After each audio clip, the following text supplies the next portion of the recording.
everyone. My name is Lindsay Shuck. Thank you all very much for joining today's Family Office Network's webinar series featuring Hemptown USA.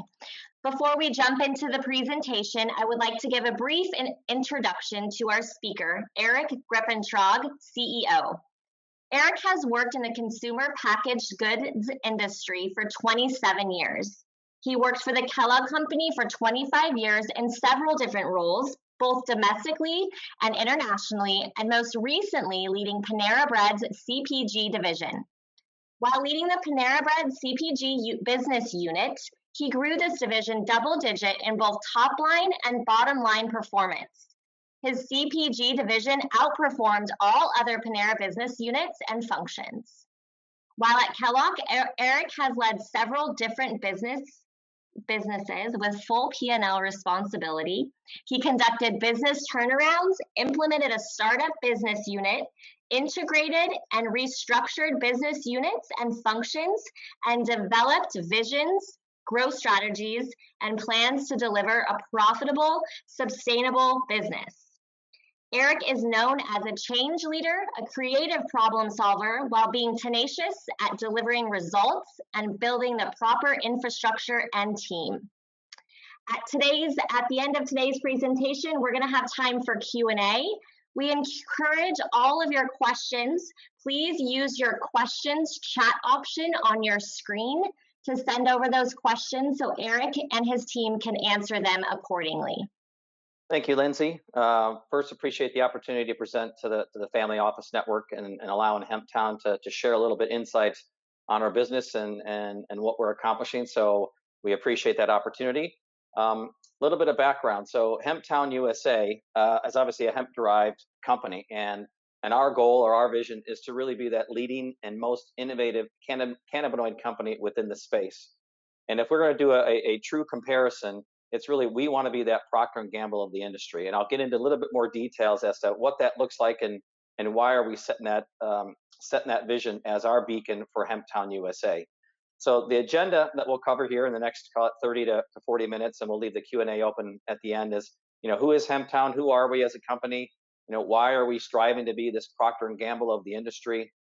How do we truly become that global market leader? What progress have we made along in this journey, and what's really next for Hemptown? So those are the topics that we'll cover in the agenda. And again, if there's any questions at the end, we're more than happy to address them. So first and foremost is, who is Hemptown? Well, Hemptown is a hemp-derived cannabinoid company that's been in business for a few years. We're growing. We're cash flow positive from our cultivation operation, which sits up in Oregon. We have different diversified revenue streams, and I can get into the specifics a little bit later as to what that ultimately means, with some solid supply chain assets. We believe that we've been the largest producer, or at least one of the largest producers of CBG, which is the most up-and-coming cannabinoid within the space itself. We have an aggressive M&A strategy, and all that will come to fruition, here over the next 30 minutes. We also have a manufacturing facility. We have a farm that sits up in Oregon, which we've invested in capital from underground irrigation and drying silos. So we feel great about the farm that we have. We also feel great about our manufacturing facility that's in Oregon, which is CGMP certified as well as FDA registered. So overall, that's Hemptown. In 2019, we did about 17 million in revenue. We're projected to do 20 million in 2020, and we're looking to double that in 2021 through our own growth, organic growth strategy that we have internally, but also M&A. And I can talk about what that looks like and why do we think this is the right play in the space right now for Hemptown, but also for the industry. So that's a little bit about Hemptown itself, an established business that's growing, positive EBITDA from our cultivation with diversified revenue streams, which I'll speak to a little bit later. Why do we ultimately want to be the Procter and Gamble of the industry? What does that look like, and why is that something that we're striving for? Well, we believe there's an immediate opportunity for industry consolidation. There's thousands of current CBD brands, not only here in the US, but on a global basis as well. We have an efficient, effective supply chain, and we believe that's a core enabler for many of these brands. And I can get into the strategic nature of why M&A is the right play, and how this supply chain really acts as a core enabler. In becoming the P&G of the industry, this isn't Hemptown just focusing on the US. This is really about being a global leader where we have multiple categories, whether that's ingestibles, topicals, or other specific applications with multiple brands on a global scale. And then really consumer packaged goods focus, which drives the highest margin. So taking a step back in relation to the supply chain and why we believe that's a core enabler. The hemp value chain and supply chain, and some of these folks might know this that are on the call, and some may not. So I'm going to walk through this. As it really starts out with genetics and cultivation. So this is the farm itself. Where we're planting the seed, we're cultivating the crop, and we're harvesting the crop. That could be placed into something that's called biomass, or that could be placed into flour. On the farming side, there's opportunity to have margin, but there's also risk in commodity, no different than any type of other commodity pressures that exist from either wheat into wheat thins or corn into corn flakes. So step one really in the value chain for driving a hemp-derived product is cultivation.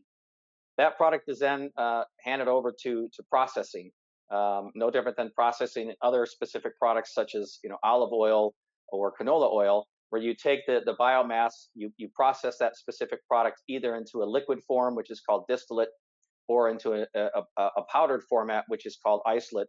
And those products are actually used as ingredients for topicals or ingestibles, whether it's a tincture or a tablet or a gum or a salve or a cream. So step one in the supply chain is cultivation, and there's margin there. Step two is in processing. So if you're outsourcing processing, somebody is making margin on the processing.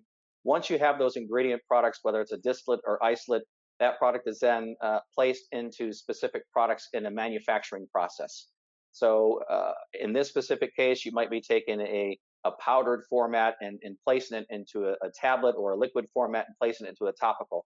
So many of the CBD companies that are in the marketplace, they're outsourcing cultivation, they're outsourcing processing, they're outsourcing the manufacturing, and at the end of the day, they have a brand which they're making margin on.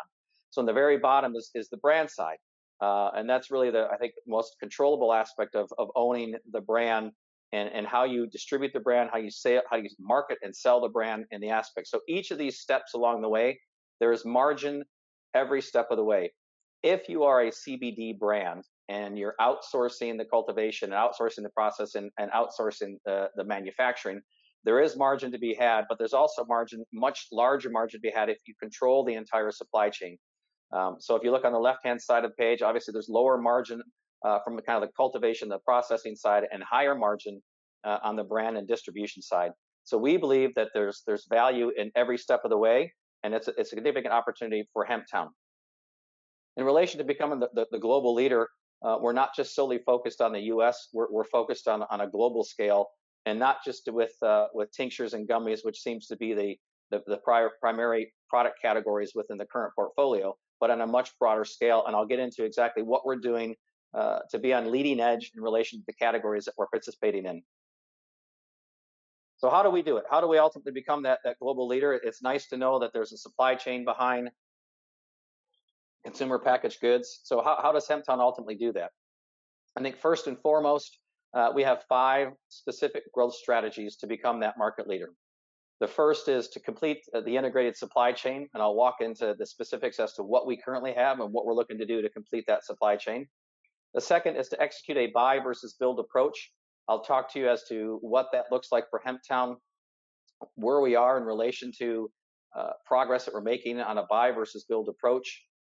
The third is diversified revenue streams in the near term.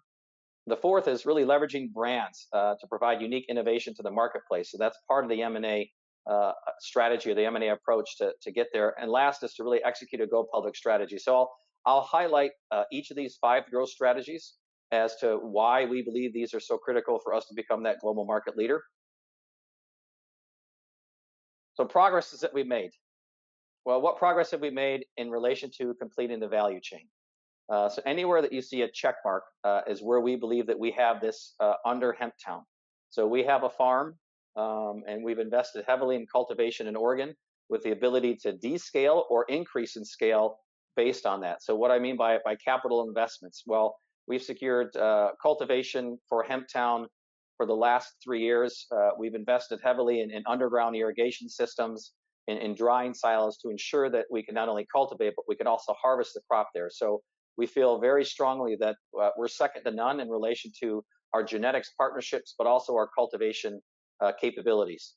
Processing is where our opportunity sits right now in completing the value chain. We do have manufacturing capability and we have brands and distribution, but we're looking to complete the supply chain by either acquiring equipment and installing the equipment to process, or acquiring the capabilities either through a full acquisition. So in relation to completing the value chain, we're great on cultivation. We feel great about cultivation. In relation to manufacturing capabilities, we have strong manufacturing capabilities, again, with an FDA registered location and CGMP certified from a manufacturing facility. And last but not least, we have a Hemptown brand that's ready to launch. And the M&A targets, which I'll get into in the next couple slides, that are under NDA are all about brands and specific distribution. And I'll talk about the M&A strategy as to what that looks like and how these brands can ultimately come together. So the progresses that we've made so far in relation to completing the value chain is we have strong cultivation, we have strong manufacturing capabilities, and we also have several M&A targets under NDA. And by having all of this under the value chain, it maximizes margin at every step. Not every step, there's a typo, at every step of the value chain. So having this all under umbrella, being fully vertically integrated from cultivation down to brands and distribution, allows us to maximize margin.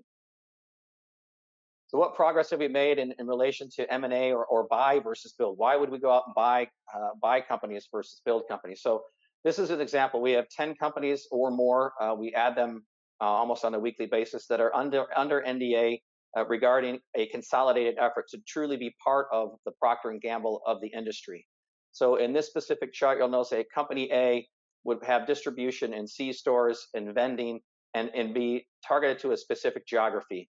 Company B would be specific to an e-commerce platform and a specific geography. Company C would be selling their products to smoke shops. So we have 10 companies under NDA. And our strategy with this M&A approach is to consolidate these brands that have two unique criteria. The first criteria for the brand, it must be close to EBITDA neutral. Why is that so important? It's important because if we bring this brand, most of these brands are outsourcing all of their manufacturing and their ingredients as well as their cultivation. So bringing the brand in-house to Hemptown automatically improves the gross margin and moves that brand from a neutral EBITDA to a positive EBITDA scenario. The second is they have to have a specific distribution strength or a specific distribution swim lane. And why is that so important?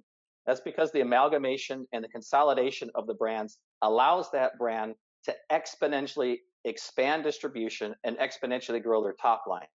So through the consolidation efforts of looking at brands that have a specific distribution strength and are relatively EBITDA neutral, by folding them into Hemptown allows that brand two major things for the brand.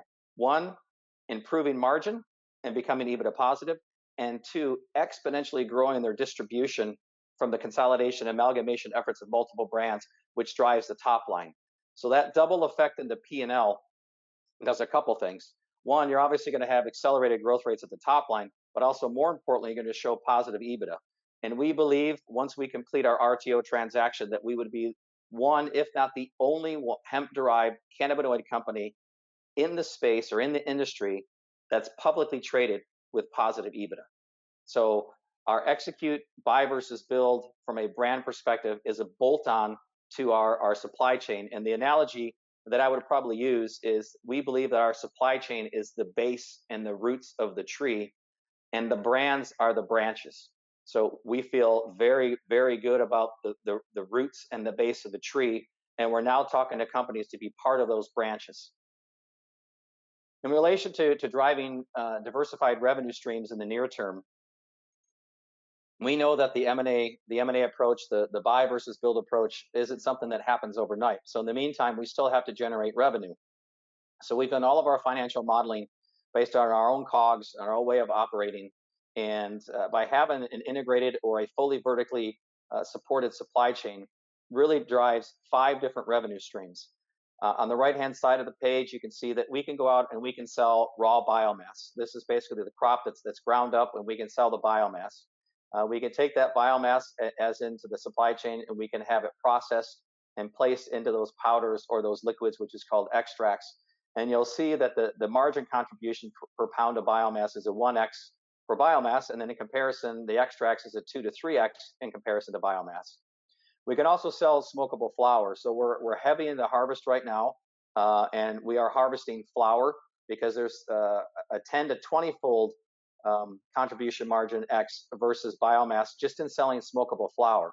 So we're in the midst of harvesting that. We also know that if we, with our manufacturing facility that's located in Oregon, we can provide white label services for other companies, which is 25 to 30 times more profitable or providing margin contribution versus biomass. And last but not least is really owning the consumer brands, where it's at least 100x versus biomass. So the good news is that we have sales in each of these 5 different revenue streams. And as you can see on the right-hand side, we ultimately want to be the consumer packaged goods of the industry, because the margin and the contribution in relation to what you're generating in sales is significantly more than ingredients. I think ingredients over the next couple of years will be completely commoditized. So hence the importance of a buy versus build or an M&A approach, so that at the end we're driving sales exponentially through the consolidation, but more importantly also driving contribution margin and gross margin and positive EBITDA. So this ability to drive different revenue streams really provides us flexibility in the current market dynamics until all of the M&As get completed. So as I like to say, we have an insurance plan until we are fully a full consumer packaged goods company. So this is, I think, one of the assets that we have that several hemp companies do not have in their arsenal, and it provides us the flexibility to build the company not only the short term but over the long term to truly become that Procter and Gamble of the industry. So that's the progress that we've ultimately made on the diversified revenue streams.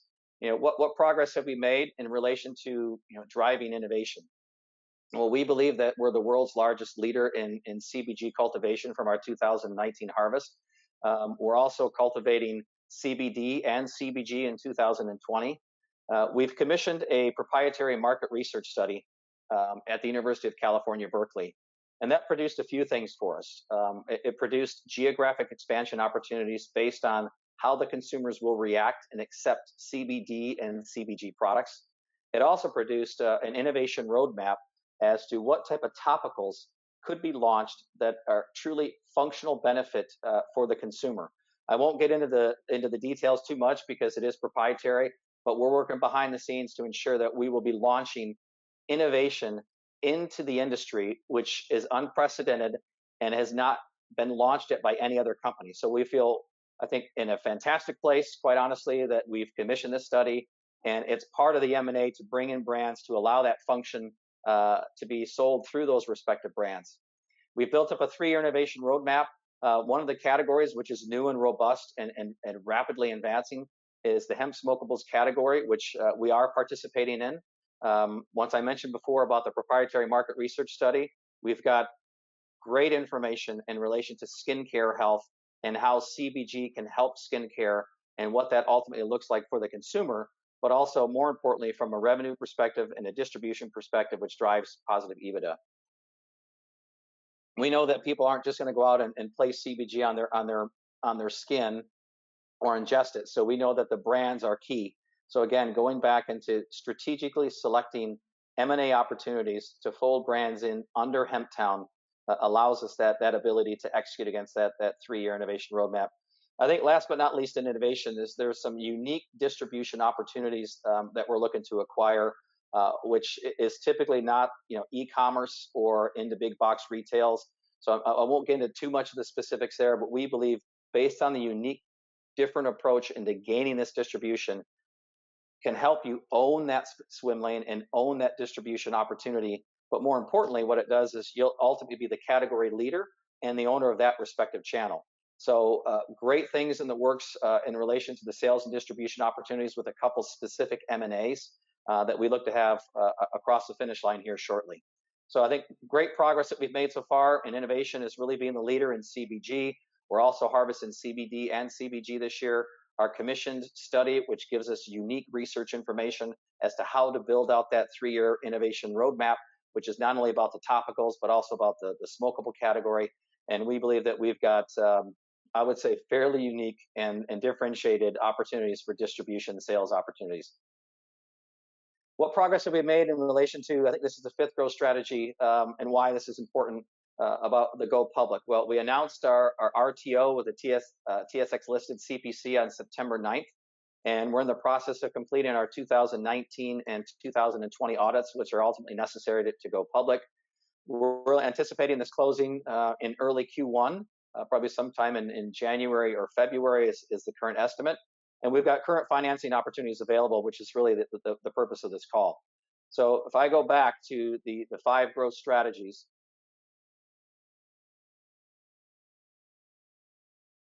we're completing our integrated supply chain. That allows us to expand our margins and bring in the M&A companies and allow those brands to ultimately become EBITDA positive. We're executing the buy versus build approach. I talked about at least 10, if not more, companies under NDA that are all excited to be part of this P&G vision, where we can take their brand, fold them into Hemptown, fold them into our supply chain, and exponentially grow their distribution, their sales. In the near term, we're executing against the diversified revenue streams to bring in cash to the door on the top line as well as the bottom line. We'll leverage brands in relation to our innovation pipeline to ensure that the functionality of the product meets the consumer need, and more importantly, that there's a consumer attachment, emotional attachment to that brand itself, and executing the go public strategy. As I mentioned on the go public strategy, we do believe that we would be the only publicly traded hemp-derived cannabinoid company in the space with positive EBITDA. With that being said, we believe that the valuation of the company would be, I think, significantly higher than other companies in the space, which would allow us to continue to fuel the engine and capital into the business to continue growth. So what's really next for Hemptown? What are we doing? Obviously, we're executing against our 5 core strategies. So what's ultimately next for Hemptown USA? Well, as I mentioned, we're right in the process of harvesting 2020, both CBD and CBG. We know that flower is exponentially higher in gross margin contribution than biomass, and extract. So we're in the midst of harvesting flower for both CBD and CBG, and then we'll continue the harvest process with the biomass. We're going to launch our line of hemp smokables. So that's in the process as we speak. Our website will be updated with the e-commerce capabilities here over the next week. So we feel super excited about this line of hemp smokables, because there's ingestibles, there's topicals, and now there's this new category in smokables. And we believe that a first mover advantage is definitely there for the taking, and to actually own the category is something that we have in our sight. And the margins that we ultimately produce on hemp smokables is significantly higher than other consumer packaged goods. So what's next for us is launching that line of hemp smokables under Hemptown. I think the third, what's next for us, is to really leverage the capital to invest in our growth trajectory.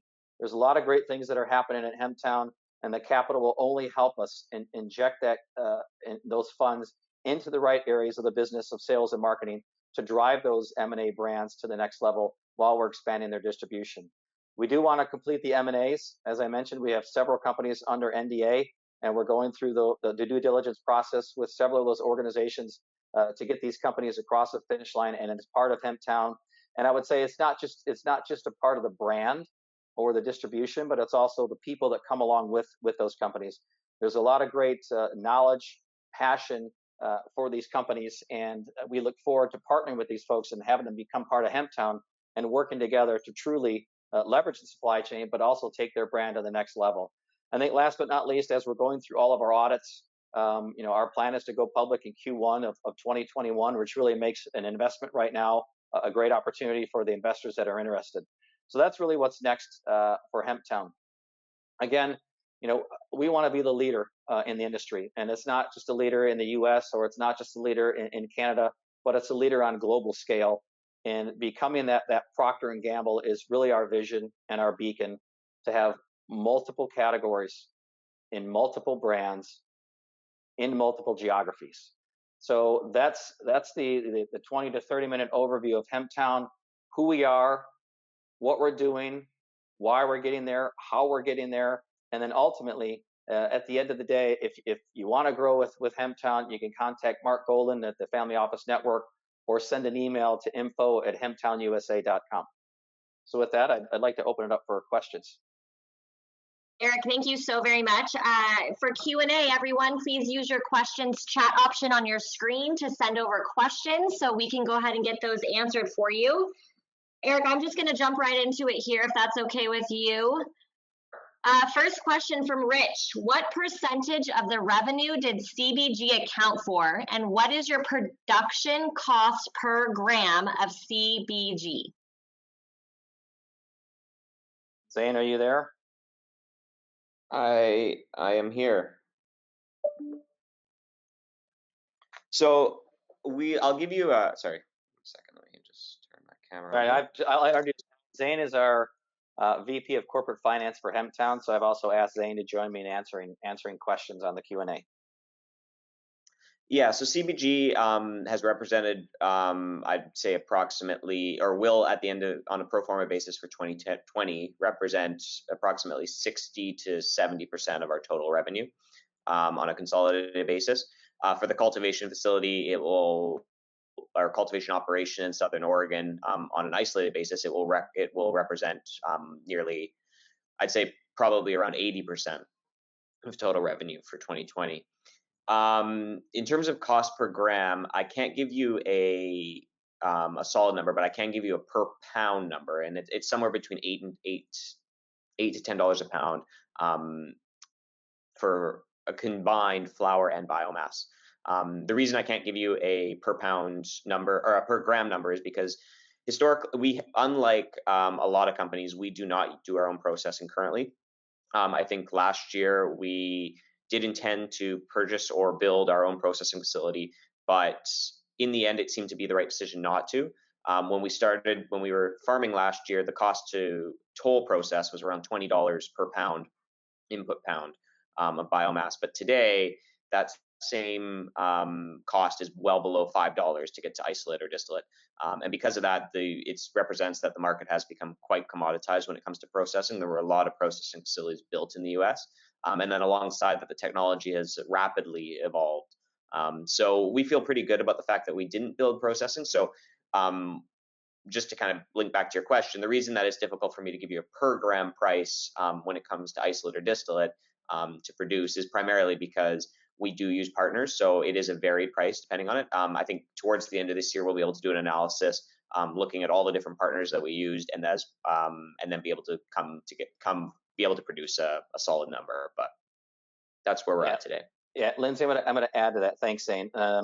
One of the benefits of having the full supply chain under your belt, including processing, is to actually answer that specific question, right? So because of the variability of using processors and their different costs to process it, it varies based on their nature of how they process and what they're ultimately using. So that's one of the reasons to fold it in, so that at the end of the day, we have controllability and traceability from really seed all the way to finished goods. And the second is by having the processing in-house, as I mentioned before, each step along the way is margin. So by folding the processing in-house to Hemptown allows us to add additional margin into that finished product for ourselves.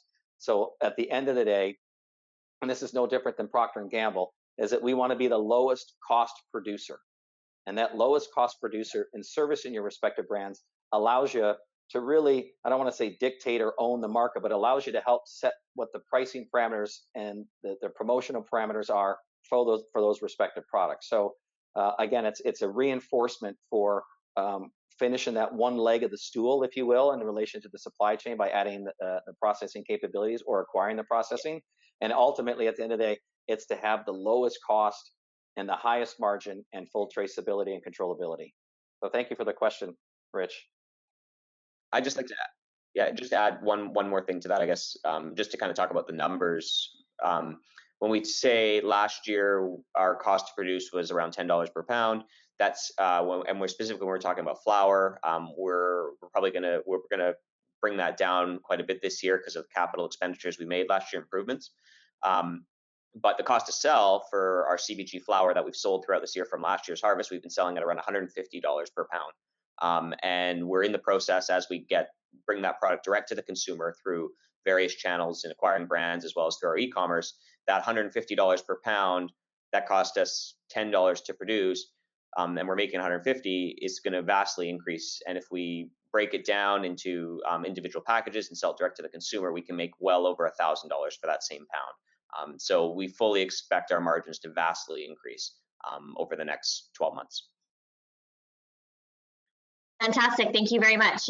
Next question. Do you view synthetic biology companies as a threat to your business? So yeah, Eric, if you don't mind, I'll take that. I add to it. Go ahead. Yeah, so I think there's a specific market for synthetic cannabinoid companies, and we have looked at the space quite critically. I think in the future of our business, there definitely is going to be room for us to acquire synthesis of cannabinoid companies, the ability to, and we have looked at companies over the past, call it 6 months, quite critically. That said, I do think that there is a very specific market for it, and that's the active pharmaceutical ingredient market, so API. I think that's going to be the focus for the, call it, next 2 years, is really going to be synthetic cannabinoids are really going to be focused on pharmaceuticals rather than the consumer packaged goods industry. And right now we see the market in the consumer packaged goods side of the business, and that's where we're really focusing. I think eventually we would like to look at more of the biotech angle, and looking to get into that vertical. But I think today we're not that focused on it, just because of the massive opportunity that exists on the consumer packaged goods side. Yeah, I think any company that's trying to enter into the space, I don't think it's a threat. I think it's additive, because any new news I think is good news, especially in an ever evolving industry. I would tell you that coming from consumer packaged goods, the hot trend is natural, no preservatives, no additives. So if people are knowing that there's synthetic additions into their product, I think to Zane's point, it's probably more on the pharma side than it would be on other specific products. So I think it's additive to the industry, and any news, especially positive news that can come in, can only help us as we're building our Procter and Gamble of the industry. But I do think that the trend right now is natural, no preservatives, no additives. I can read the ingredients. There's fewer ingredients, not more ingredients. And I think when you get down to synthetic, I'm not the expert when it comes to production, but I would think that there's probably a little bit more ingredients on that than the natural side. So I think I would welcome the competition. Wonderful, thank you. Next question from Derek. What are the M&A focused regions for Hemptown, and are you interested in additional companies/brands? Yeah, we're not. Great question. We're not limiting the discussions in relation to a specific region. So we've had discussions with companies in Europe. We've had discussions with companies in Mexico, even though hemp's not legal yet in Mexico, but we're expecting that legislation to pass here before the end of the year. So I'd say we're open to all regions as long as the hemp is legal in that respective country. So we're planting seeds, so to speak, in relation to Mexico. We believe we've been on the phone a few times with the folks down in Mexico, understanding their laws and their legislation and when that might pass. So I would say that any and all regions are an opportunity. I think it comes down into, again, to the brand itself. We're open to talk to more brands, but I think that brand has to have a specific, unique distribution strength that can help other brands exponentially grow based on their expertise of that distribution channel. And then that brand would then take the benefit on to all the other channels that we're opening from the other acquisitions. So I don't think we're limited to any region. I think we just want to make sure that it's legal in that respective country. And I would say that we're open to talking to other brands and getting them under NDAs to have them be part of the bigger story, as long as it makes strategic sense for us and it's complementary to the existing brands that we're talking to. I think Europe also, specifically for the hemp smokables category, represents a pretty big focus for us over the next, call it, 12 months, because of the legality of the products there in specific countries in the EU and Switzerland. We are really putting a lot of emphasis on focusing on that market because it is quite large, and our products, I think, will do very well there. And second to that, we are looking at Asia, which is a little bit more difficult regulatory-wise, but as things progress and evolve, we will turn our focus there as well. Yeah, so just to add some comments to that. So obviously, if we acquire a brand in the UK or Europe, that's a door opener for our hemp smokables, and it's their brand opening door into the US. That's how the M&A strategy will work for us. Great, thank you very much. Next question from JD. What is the largest determinant for your distribution success? Largest determinant. It probably depends on which channel. It's probably yeah. I think that's an interesting question. I mean, large determinant for the distribution success. We obviously, with our goal of being, multiple categories and multiple brands and multiple geographies, we want to be in every channel. So the determinant for me is to ensure that the brands that we fold in and that we're talking to have that strength. So an example would be if there's an e-commerce brand that they have strong SEO knowledge and the ability to receive those orders, communicate with consumers, create one-on-one type of marketing campaigns, and et cetera. So for the e-commerce channel, that expertise is critical. When it comes to big box retailers, I think it depends on the big box retailer, whether that's a Walmart or a Walgreens or a CVS or a Kroger. So I think one of the big determinants in the big box retailers is to ensure not only the distribution, but the rotation of the product, and that the consumers are actually pulling the product. One of the benefits of becoming this Procter and Gamble of the industry, specifically in that environment, is that we would come to them with a portfolio of brands and basically come and be the category. They call them category captains. So we would be the category captain in this example, for Walgreens. So we would be able to go in and set the shelf, ensure that the right pricing is set up in different brands. There'll probably be a lower price, a mid-tier price, and a premium price, and then multiple categories within that. So that at the end of the day, what's beneficial for the retailers, they only have to work with one vendor. And obviously, being an EBITDA positive, be a publicly traded company, these large big box retailers would rather work with those types of organizations, obviously for credit reasons, but also ensure that they get paid. So I think there's different determinant levels for the different distribution, and a lot of it really depends on the strength that some of these brands have. And I'm just giving you kind of some examples, one on an e-commerce platform, and then other on a kind of a big box retailer perspective as to how and what would be important in that aspect. So on the e-commerce, it's obviously SEO and making sure that our brands and our company rises to the top, and that we've got a true one-on-one engagement with that consumer that's buying the product, and either through subscription services or continuous communication.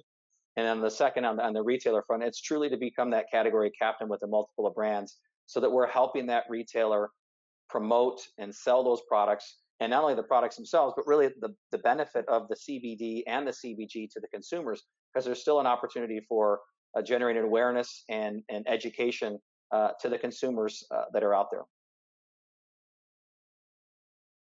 Great, thank you so much. Let's see here. Next question. Do you intend to consolidate processing under HT? And how many SKUs will be under HT? I'm assuming HT is Hemptown. I think that the goal is yes. Our plan would be to consolidate. If it's the question's part of the supply chain or the value chain, the answer is yes. We want to bring in the processing under Hemptown, primarily to control the supply chain, which again reduces cost and vastly improves gross margin. Since we have the farm and we have the manufacturing and we have the brands, the one last piece of the puzzle is the processing component. So the answer would be yes, we would want processing under Hemptown. As far as the number of SKUs, right now I believe that we have in our portfolio, it's probably about 250 SKUs under several different brands. And I think it depends on the other brands that would fold underneath as to is there SKU rationalization opportunities or actually SKU optimization opportunities in folding additional brands in. So I'm not sure, Lindsay, if that answers the question. Great, thanks, Eric. If not, we can definitely elaborate offline a little bit more in detail if that works. Moving on to the next question. Let's see here. Actually, Tommy McLean would like to know what the ask is here. Yeah, Eric, do you want me to address that? Yeah, of course, absolutely. Yeah, so we're currently as Eric highlighted, we are intending to close our RTO in early Q1, call it January, February next year.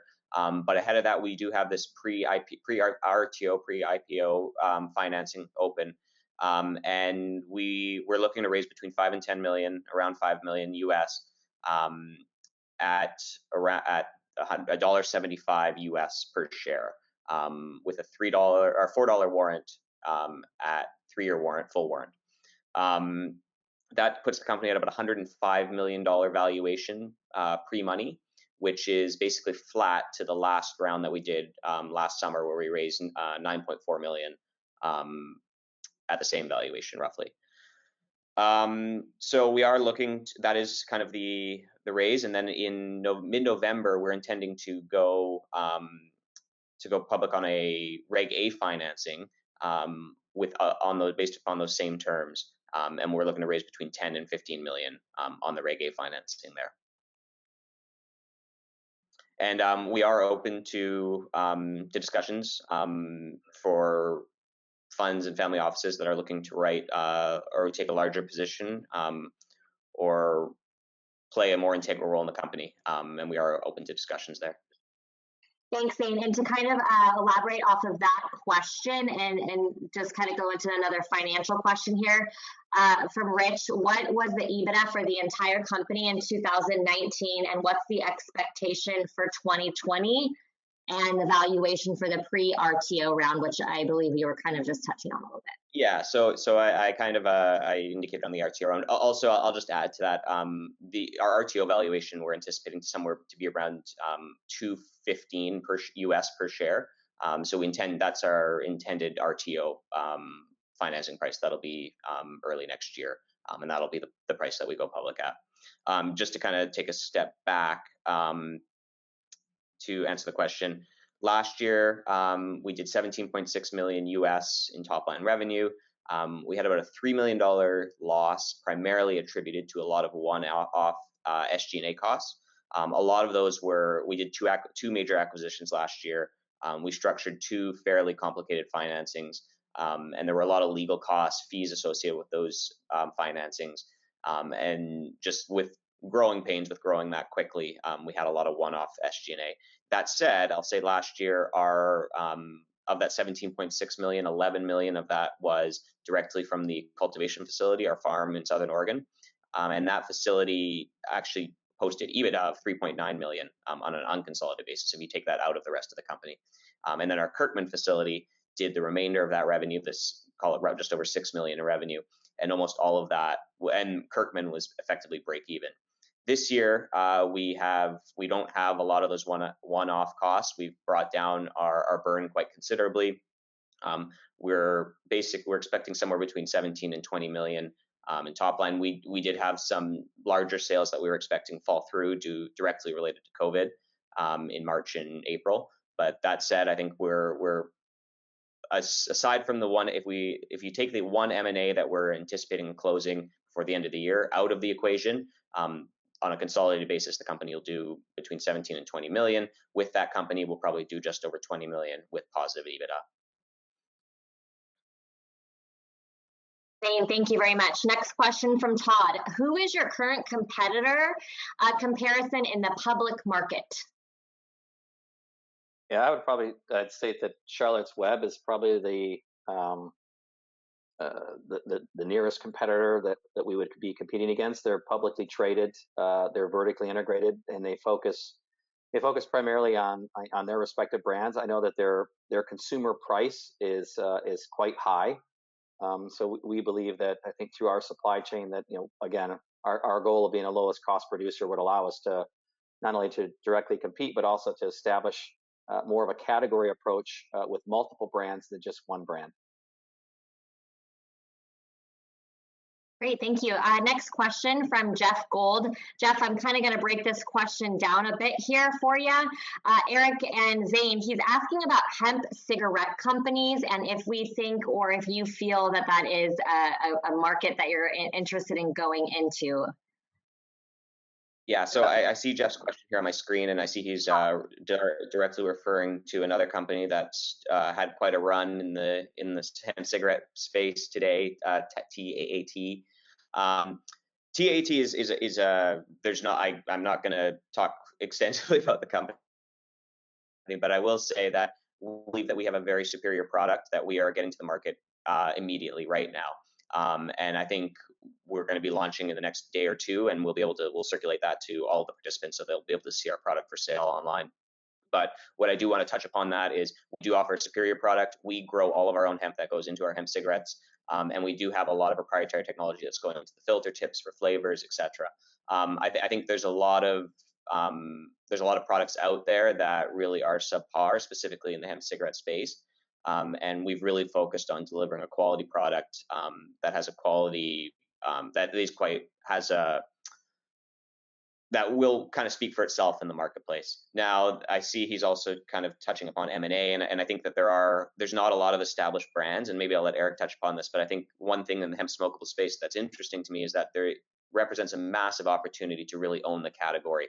And unlike call it the CBD tincture space or the CBD topical space, there really is no market leader, unlike Charlotte's Web, in the space today. And I think Hemptown is perfectly positioned with our M&A strategy and the companies that we intend to acquire to really be that brand and have that name recognition as the leader in hemp smokables.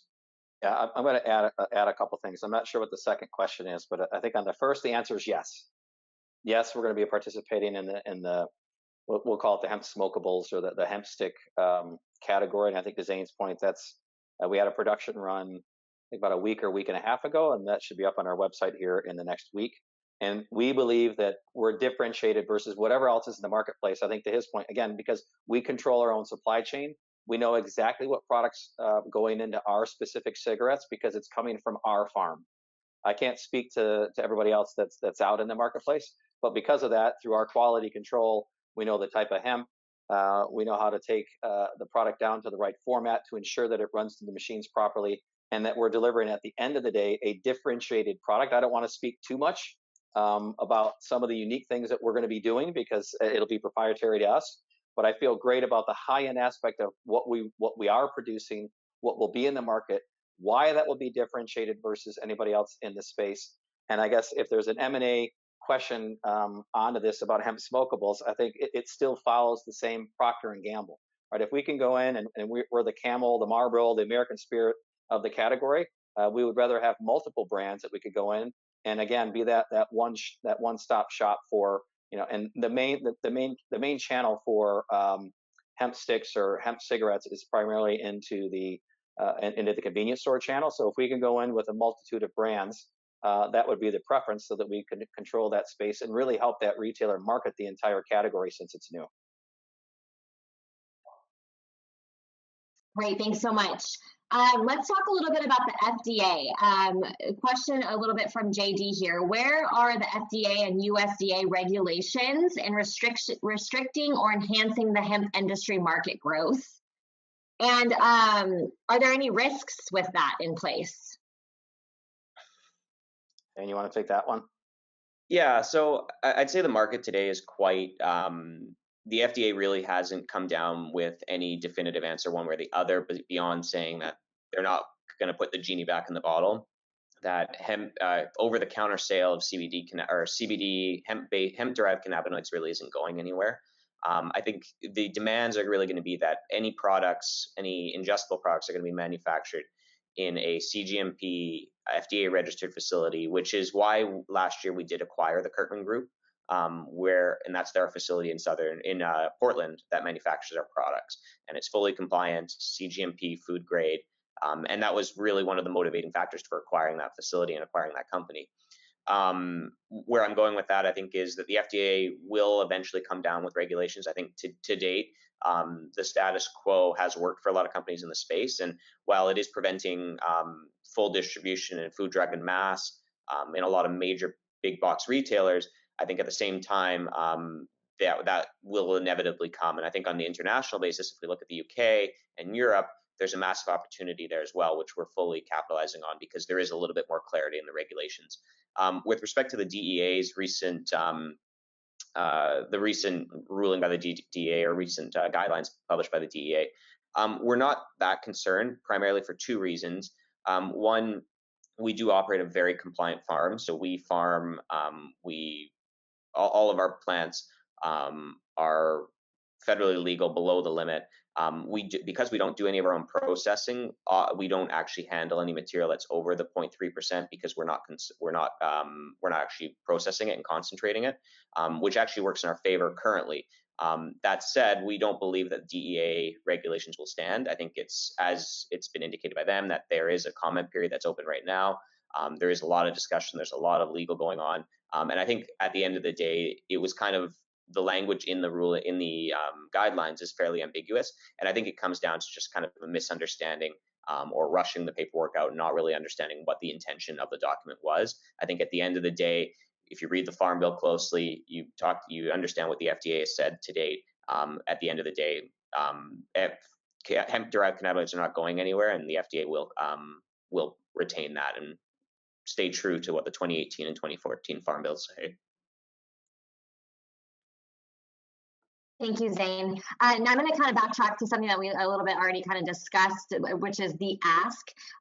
They are seeming to want to clarify if you're referring to debt or equity when you're in your equity. Equity is what we're currently raising. Fantastic. And I notice we're happy to have offline conversations with any individuals who want specific clarity as to what the current ask is, where the company's at today. We're happy to, if for anyone who's seriously looking to invest, we're happy to have those discussions.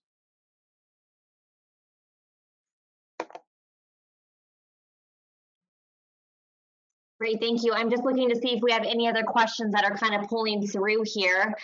We do have a few more minutes left, so if there's anything else that you would like to ask Eric and Zane while we have them live here with us, please go ahead and send those over in the chat option. While we wait to see if there's any other questions, gentlemen, did you want to add anything kind of before we end up wrapping up here close to the end? Zane, do you want to go, and then I can? I'm happy to. I'm just going to look at. I have see a couple more questions here that I'll just quickly answer. One is regard to cigarette regulation with regard to hemp smokables. One of the most interesting things is because our products have no nicotine no THC, no tobacco for that matter. They are not subject to the same laws as cigarettes, which provides a massive opportunity on a number of fronts for us. See another question here. With regard to the federal descheduling of cannabis or marijuana over 0.3% THC, I think from our perspective, we really are. We've been focused on being completely federally legal, not really getting into the THC space, given the current legal status of cannabis in the U.S. in the United States. That said, I think when THC does become federally legal, that is something that we're fully engaged on, and we would want to enter that space when the time is right. I think building a brand around Hemptown in the cannabinoid space today that is federally legal is really going to be a key step to when THC becomes federally legal, to really be able to capitalize on our brand on a national scale and really have existing distribution that we can push those products out to.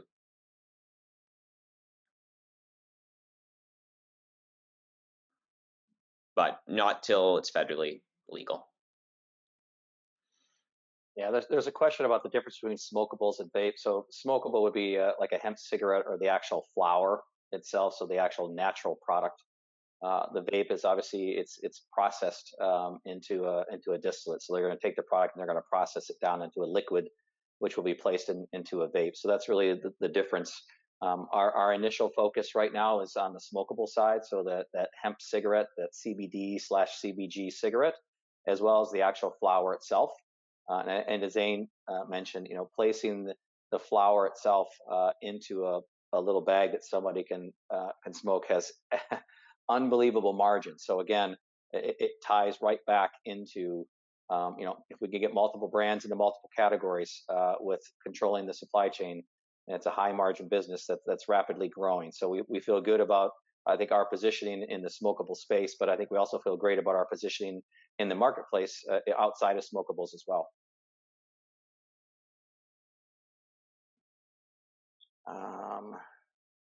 All right, Lindsay, how much time do we have?